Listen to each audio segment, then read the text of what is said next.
This all took place on New Year's Eve back in 2017. I am from a small town just outside of Cleveland, Ohio, and I was flying back home after wrapping up a semester at the University of Rochester. For some personal reasons, I had to stick around campus for a week after classes ended, which meant I spent Christmas pretty much by myself. The flight home went smoothly, but I was already in a foul mood before I even boarded the plane. You see, I am a die-hard Browns fan, and right before my flight, the Browns lost their last game of the season, finishing with a perfect record of failure, 0 wins and 16 losses.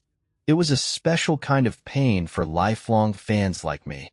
If I remember right, we were the first team to go winless since the 1980s. As if that was not enough, my flight got delayed. This threw off my family's plans for the evening. Originally, we were all supposed to pile into the car and head to my cousin's house for a New Year's Eve party, spending the night there. Because of my delay, my parents decided to go ahead without me, taking the good car. That left me stuck driving our beat-up spare car by myself. My mom, trying to soften the blow, left our golden retriever, Daisy, behind to keep me company. I was not thrilled about making the trip solo, but Daisy was always great to have around. So I figured I would make the best of it. By the time my rideshare dropped me off at home from the airport, it was already creeping toward 10 o'clock. I did not even bother unpacking my bags. I just stuffed everything into the car, grabbed Daisy, locked up the house, and hit the road. The drive itself was nothing remarkable, just mile after mile of Ohio backroads winding through empty fields and patches of woods. The ground only had a light dusting of snow, which I was thankful for since driving in heavy snow is a pain. It was pitch black out there, with the only light coming from my car's headlights and the occasional farmhouse porch glowing faintly in the distance. About halfway into the trip, Daisy started whining. At first, I thought she just wanted some attention, but then she got up and started pacing in the passenger seat. That is when it hit me. She needed a bathroom break. I sighed, knowing I had no choice but to pull over. The next clearing I found was tiny, barely big enough to park the car, but it would have to do. As I stepped out, I could not help but notice just how dark it was. If it were not for the patches of snow scattered here and there, I would not have been able to see into the woods at all. Shoving my hands deep into my pockets, I braced myself against the cold. Daisy, on the other hand, did not seem to care about the freezing temperature or the pitch darkness. Classic golden retriever.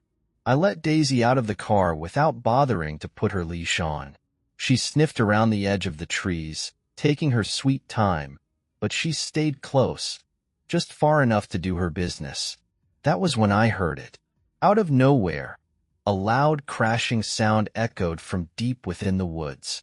This was not just a branch snapping. It was heavier, more deliberate, like someone or something was forcing its way through the trees. The noise made me jump out of my skin. It sounded like a full-grown man barreling through the forest at full speed. I squinted into the darkness, trying to make out anything beyond the first row of trees, but it was impossible. Then, before I could react, Daisy bolted straight into the woods. It was like something out of a nightmare. She vanished into the trees so fast I could not even process what had happened. I yelled her name over and over, but she did not come back. My heart was pounding so hard I could hear it in my ears, and my breathing got shaky from the cold and panic. Leaving her out there was not an option. Not for a second. Without thinking, I dashed into the woods after her, yelling her name at the top of my lungs. I tried not to think about what she might be chasing. Adrenaline pushed me forward as I ran, my only light coming from the dim glow of my phone flashlight and the faint shimmer of snow on the ground. The darkness was overwhelming. I could barely see anything, and I kept smacking into branches and tree trunks. I just kept running, praying I would find her before she found whatever was out there. Eventually, the freezing air burned my lungs, and I had to stop. I leaned against a tree, gasping for breath, on the verge of breaking down. I had no idea what to do. Then, finally, I saw her. Daisy was creeping toward me, crouched low, her tail tucked tightly between her legs. She was trembling all over, her usual confidence replaced with absolute fear. I dropped to my knees, relief washing over me like a wave, and pulled her close. She pressed against me, shivering so hard I could feel it through my jacket. Whatever was out there had scared her out of her mind. That was when it hit me. We were still out in the middle of the woods, and whatever made that crashing sound was still out there. I stood up fast and told Daisy to stick with me. This time, she did not hesitate. She clung to my side like her life depended on it. I tried to retrace my steps, heading back toward the car, but the truth was I had no idea if I was going the right way. And just when I thought things could not get any worse, I nearly jumped out of my skin when I heard the sound of crashing behind me. I did not think, I just ran. Daisy darted ahead, and I followed, barely able to keep up, praying with every step that I would not trip or fall. The crashing noise did not stop this time. It was relentless, and worse, it sounded like it was following us. I cannot even put into words how terrified I was. For the first time in my life, I was sure I was not going to make it out of a situation alive. By some miracle, Daisy led me straight back to the car. As soon as I saw it, I bolted to the driver's side, practically throwing Daisy into the passenger seat before slamming the door shut. My hands were trembling so badly I struggled to shove the key into the ignition. Just as I was about to start the car, I glanced back at the woods. That was when my stomach sank like a stone. There, at the edge of the trees, were three shadowy figures. They were just standing there, watching us. My heart felt like it had stopped. I jammed the keys into the ignition, turned them as fast as I could, and floored it. I did not stop. I did not even slow down. The shock was so intense I could barely think. My only goal was to get as far away as possible. After driving a few miles, I finally began to catch my breath. That was when I noticed Daisy was bleeding. My stomach churned as I realized she had a gash just below her shoulder blade. Someone, or something, had cut her. I panicked, slamming on the brakes so hard the car skidded. I jumped out and ran to the trunk, tearing through the stuff back there until I found the first aid kit my mom always insisted on keeping in every car. For once, her over-preparation had paid off. I cleaned the cut as best I could with trembling hands, wrapping it tightly with gauze. Daisy whimpered, and I hated that I was causing her more pain, but I knew I had to help her. When I was finally done, I sat back, feeling a wave of relief. For the first time since all of this had started, I allowed myself to relax a little. It was over, or at least I thought it was. The rest of the drive felt like a blur. My mind was spinning, trying to make sense of what had just happened. I ended up not telling my parents or anyone else about it. I do not know why. Maybe it was because I still could not believe it myself. It felt like one of those experiences you keep locked away, something that is too strange to explain. Now, every time this season rolls around, I find myself thinking about that night. I still cannot shake it. It all started on New Year's Eve, a few years back. I had been driving to my parents' place in upstate Pennsylvania to celebrate. They live a few hours away, so I set off in the late afternoon, figuring I would get there with plenty of time to spare. The drive was supposed to be simple. I have always enjoyed long, quiet drives. It is the kind of thing that clears my head, gives me time to reflect. But that night turned into something I never could have prepared for. But the weather had other plans. About an hour into my drive, the snow began to fall. At first, it was light, a few flurries brushing against the windshield. I thought nothing of it. In fact, it looked kind of beautiful, the way it sparkled under the headlights. That might have been my mistake, though, admiring it like that. The further I drove, the heavier it came down. What started as a gentle dusting turned into a full-on blizzard. The snow just kept falling, thicker and faster. until the world around me became a swirling white void. The highway got slick fast, and visibility dropped to nearly zero. My car, a little sedan not exactly built for snowy conditions, began slipping on even the slightest incline. I gripped the wheel so tightly my knuckles turned white. I knew I had no choice. I had to pull over. There was no point in pushing on and risking my life. I found a spot on the shoulder, far enough off the road to avoid any passing vehicles. Not that there were many out in that mess. Once I stopped, I texted my parents to let them know what was going on. They were worried, of course, but I tried to reassure them that I'd be fine. The truth? I wasn't so sure myself. I sat there in the car, hoping the storm would ease up. But instead, it only got worse. The snow kept piling up, burying the road and creeping up around the car. The wind howled, shaking the vehicle now and then, making it feel like I was trapped in a snow globe during a storm.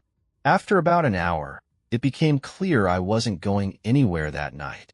My dad offered to try driving out to get me, but I shot that idea down immediately. It was too dangerous for anyone to be on the road. The thought of calling the police crossed my mind, but I wanted to avoid that unless it was absolutely necessary. I didn't have AAA either, so that wasn't an option. I told my parents I'd wait a little longer to see if the storm let up. If it didn't, I promised I'd call for help. They weren't thrilled, but they accepted it. The idea of spending the night in the car filled me with unease. I didn't want to run out of gas trying to keep warm, and I worried that keeping the heat or lights on too long might drain the battery. Still, I didn't have many options. So I stayed put, wrapped myself in my coat, and hoped for the best. I sat there, alternating between turning the engine on and off to conserve fuel. The wind howled, rocking the car gently, and the isolation began to press down on me like a heavy weight. That's when I noticed headlights cutting through the swirling snow in my rearview mirror. Relief flooded me. I wasn't alone anymore. A snowplow pulled up alongside me, its massive form towering over my little sedan. I couldn't believe my luck. I rolled down my window as the driver leaned out of his. He looked to be in his late 50s, with a face etched by time and weather, deep wrinkles that told a story of decades spent outdoors. He wore a thick jacket and a black knit hat pulled snug over his ears. Despite his weathered appearance, there was something unassuming about him. But then he just stared at me. Not in a friendly, reassuring way either. More like he was sizing me up. His silence stretched on, making me shift uncomfortably in my seat. Finally, he spoke, his voice low and raspy, like someone who had smoked most of his life. "You okay?" he asked. I nodded, forcing a small smile. "I don't think my car can handle the snow," I said, trying to keep my voice steady. He gave a slow nod, glancing over my car like he was assessing it. "Yeah, you're not going to get far in this storm. Not in that." His words were blunt, but he wasn't wrong. He paused again, long enough for me to notice his eyes drifting to my back seat. It was subtle, but it set off a twinge of unease. Before I could say anything, he made an offer. "I can give you a ride." I hesitated. There was no denying the situation was strange, but what choice did I have? Staying with my car all night would have been dangerous and frankly stupid. He seemed genuine enough, even if something about him felt off. "Can you take me to my parents' place?" I asked cautiously. "Sure," he said with a shrug, his tone casual. I pointed to my car. "What should I do about this?" "Leave it," he replied simply, like it was the most obvious thing in the world. I mulled it over for a moment before grabbing my bag and stepping out into the storm. The cold hit me like a slap, but I hurried into the cab of the plow. The warmth was immediate and comforting, a stark contrast to the frigid car I'd just left behind. I felt my muscles unclench for the first time in hours as I settled into the seat. He asked me where I was headed, and I told him about my parents' house, giving him clear directions. He nodded again, but didn't say much after that. The silence wasn't exactly awkward, but as the minutes ticked by, I started to feel a growing sense of unease. Then I noticed something strange. He wasn't driving in the direction of my parents' house. My GPS clearly showed we were heading the wrong way. The navigation arrow pointed in the opposite direction. We were on a local highway with only 2 ways to go, so it wasn't hard to tell we weren't going the right way. I tried to keep my tone steady as I asked, "Are we headed the right way?" I doubt I sounded as calm as I'd hoped because I felt his demeanor shift slightly after my question. Without turning to look at me, he muttered, "We're taking a short detour. Back roads are better than the highway in this weather." I didn't know the area well enough to argue, but something about his response made my stomach churn. A few more minutes passed, and sure enough, he exited the highway onto a narrow back road. I glanced at the GPS again. For the moment, it seemed like we were back on track, so I told myself I was just overthinking things. But that gnawing feeling in my gut wouldn't go away. I started looking around the cab more closely, and that's when the red flags started piling up. Empty liquor bottles rolled around near his feet. Torn-up maps were crammed into the side pockets, and worst of all, I spotted a knife wedged between the seats. My heart was pounding so hard it felt like it might burst out of my chest. I kept telling myself to stay calm, but I was terrified he could hear my pulse thundering in the quiet cab. By now, I was certain we weren't going the right way. The GPS kept recalibrating, trying to redirect him, but he missed turn after turn, not even bothering to glance at it. My panic escalated with every passing second. Then, through the swirling snow, I saw it, a house in the distance. It was the first one I'd seen for miles, and in that moment, it felt like my only chance. I knew I had to act. As we got closer to the house, I took a deep breath, wrapped my fingers around the door handle, and yanked it open. The cold air hit me like a slap, but I didn't hesitate. I kicked the door wide, jumped out, and hit the ground hard. Pain shot through my leg, but I ignored it. I scrambled to my feet and started running toward the house as fast as I could. Behind me, I heard him shout something, but I didn't stop to listen. When I glanced back, I saw him fumbling in the glove box, and my mind instantly jumped to the worst. He was probably reaching for a gun. I forced myself to keep moving, sprinting through the snow, slipping and stumbling but never stopping. The house loomed closer, and I clung to the thought that if I could just make it there, I'd be safe. I pounded on the door with everything I had, shouting for help. Moments later, a man and a woman opened it, their faces filled with concern. Before I could say much, they pulled me inside, and I collapsed onto the floor, gasping for breath. Through the heaving of my chest, I managed to explain what had just happened. They didn't waste time asking for details. They just grabbed the phone and called the police. When the cops finally arrived, the snowplow and its driver were long gone. They assured me they'd search the area and keep an eye out, but in a blizzard like that, they admitted the chances of finding him were slim. One of the officers offered to give me a ride to my parents' house, and the couple helped me arrange for a tow truck to retrieve my car once the storm passed. I couldn't stop thanking them. It felt like they had saved my life. When my dad found out what had happened, he was furious, but more at the situation than at me. To this day, I haven't driven in the snow again. Every time I think about that night, I can't help but wonder what would have happened if I hadn't jumped out of that truck when I did. I've never been much of a party person. Even back in college, I got tired of the whole going out scene pretty quickly. I always found more joy in spending time doing something meaningful with a few close friends. I'm from rural northwestern Ontario, and a couple of years ago, something happened that still sticks with me. Since I was a kid, my dad and his buddies had a New Year's Eve tradition: ice fishing. While most people were celebrating the new year at parties or gatherings, we'd be out on a frozen lake in the frigid cold. My mom wasn't really in the picture, and we didn't have much extended family, so New Year's Eve was always just me, my dad, his brother, my brother, and some of his friends. After my dad passed away and my brother moved to Chicago, it felt important to me to keep the tradition alive. I don't know why exactly. Maybe it's nostalgia, or maybe it just feels like an obligation. These days, my two best friends, Nate and Trevor, have become my fishing crew. Both of them are rugged outdoorsy types, the kind of guys who look like they belong in a lumberjack calendar. Honestly, that's how I describe myself too, every year. We've tried to carry on the tradition, and it's been great. Spending New Year's alone would be depressing, and this way, we get to do something we love. Nate was driving that day. His truck was perfect for the job.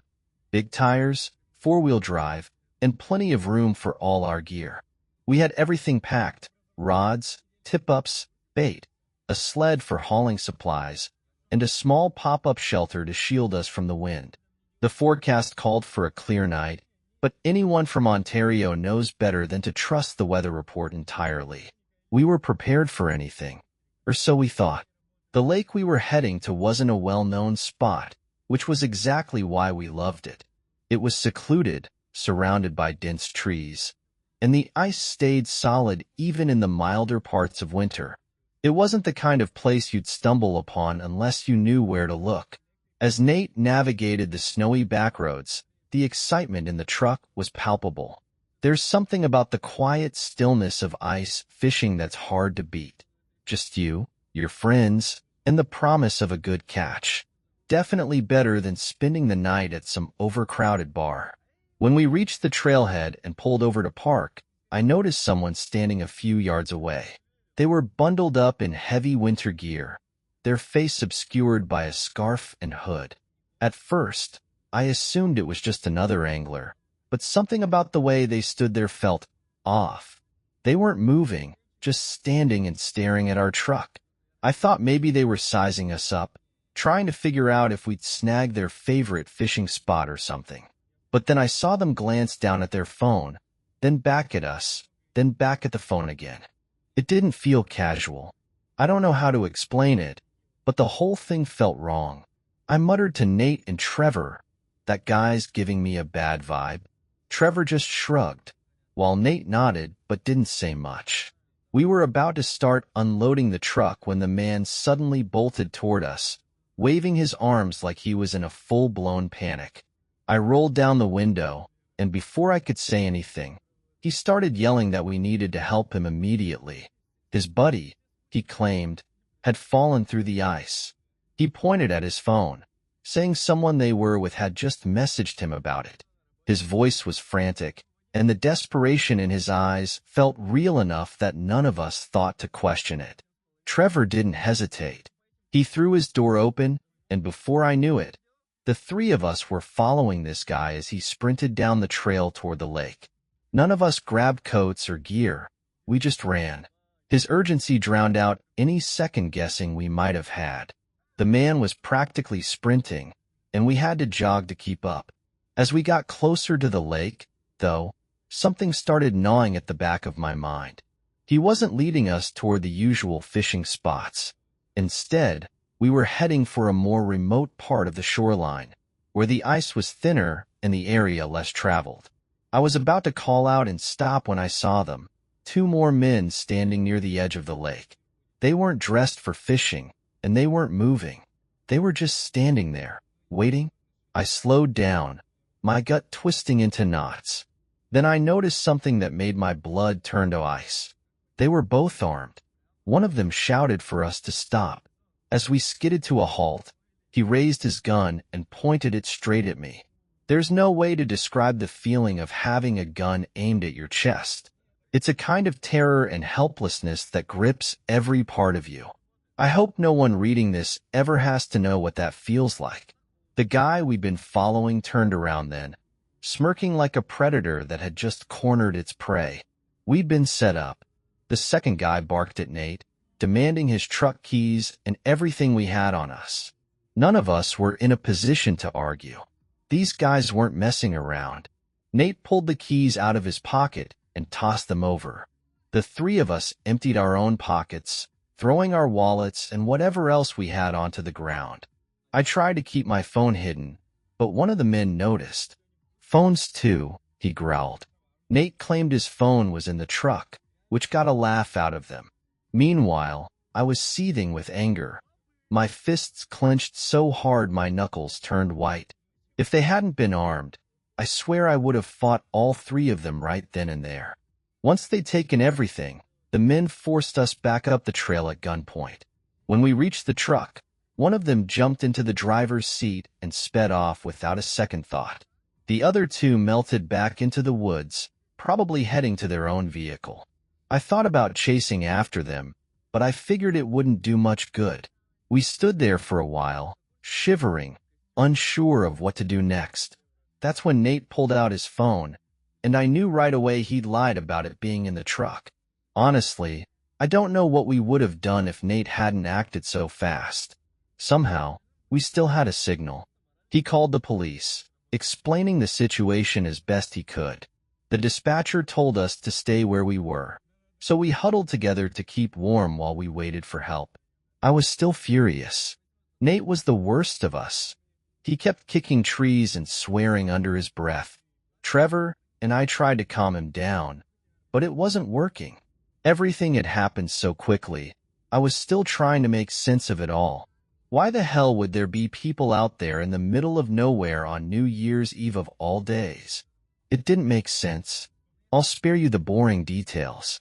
The cops took our statements and were nice enough to drive us back to Trevor's house, the closest one. As expected, Nate's car was never found, and the men who did this to us were never caught. To this day, the three of us still can't believe it happened. Trevor thinks we just ran into the wrong people at the wrong time, that they weren't planning to rob us, but we happened to be the perfect targets. I could see that being true, but it still feels so unlikely. Who would set up a trap for random people on a whim? On the other hand, it doesn't make sense for them to be waiting at such a secluded spot without knowing if anyone would even show up. I honestly have no idea what to think about the whole thing.